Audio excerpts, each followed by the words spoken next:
Hi, welcome to this channel on magnetic energy technology principles applications. This video is about magnetic nuclear fusion engines, similar to the previous video. So this is highly unconventional information.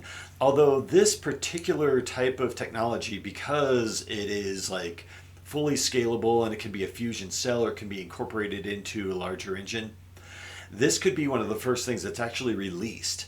Now, the shitty part about this is they'll probably release it saying it's part of a new hybrid type of system and it gets like, 75 miles to the gallon or some total BS. And, so they'll scale it down, they'll dial back the efficiency like tremendously. And then, release it in stages. If that's assuming that it gets released relatively soon, could be one of the first things that's released because you can integrate it into the internal combustion engine, and the fuel cells can start out like this big, and they can go bigger and bigger. It can be anywhere from 100 horsepower up to 10,000 or more horsepower, depending on what you do with the engine and how you configure it, or even the fuel cell. Now, in reality, the thing is, this can use all kinds of different types of fuel. So it could be petroleum based, it could be variations of all kinds of different types, including water. Even water can power this. So this particular type of engine or fuel cell, whatever you want to call it, 1 cup of fuel, just 1 cup of fuel, can provide 100,000 miles at least of transportation for something like, say, around like less than 400 horsepower, like 325, 350 horsepower, whatever.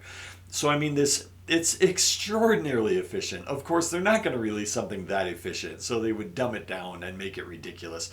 Now, similar to the magnetic nuclear fusion propulsion, like rocket engine, this is fairly similar to that, in the sense that you're looking at this whole idea of rotating and counter-rotating magnetic fields that are, along with the coils and special alloys, they attract the etheric energy into them, and then they of course release the energy. But then what you're doing is you are molecularly releasing like molecular amounts, small amounts of the fuel into the counter rotating and rotating toroidal magnetic fields, and they're seeding that, and then they're attracting additional, so you're formulating and reformulating the molecules, the molecular structures of the fuel inside of the torus.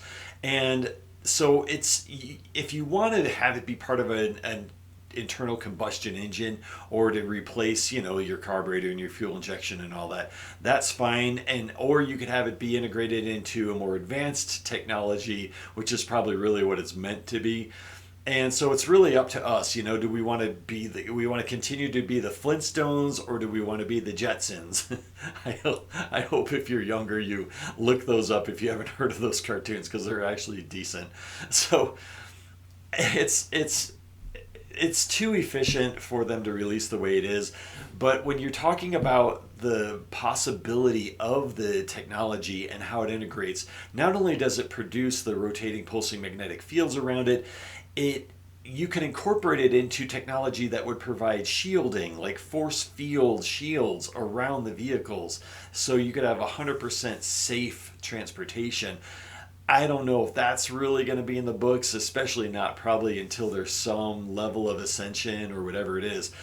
So the thing is, and I'll say this because this is similar to the other one, like how the fusion part of it works just in a nutshell. So you have the magnetic resonant frequency that you change, so you are modulating the pulse rate of the counter rotating and rotating torus fields, and when they start to match the molecular signature of the fuel, whatever that fuel is that's been injected into it. So once they start to match that, they make the fusion process start to occur because of the magnetic pressure and because of the rotation, counter rotation and everything, that you can control the amount of fusion that you want to happen within the technology. So that controls the output of the power. So it can be tremendous power, or it can be relatively little, depending on what you want.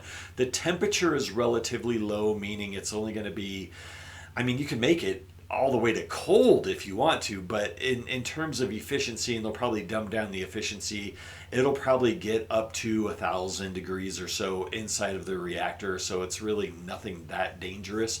But it could go much higher if you want, or it could go much lower depending on how you're releasing the energy and the etheric magnetic buildup in the unit.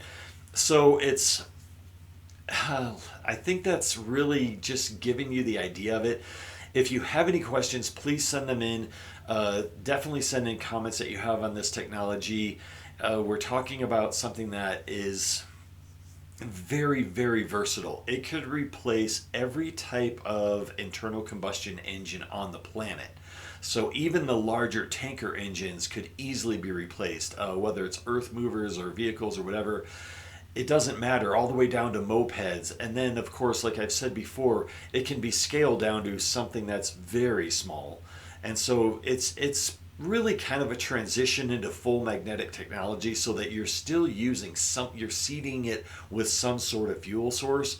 And so eventually that's not even necessary. But in terms of our society and where we're at and what will be allowed, it could definitely be one of the first things that's released. And so, yeah, if you have any questions on that, just please send them in, and I'll try to get on to the next topic in this series, and we'll see what's going to happen with that.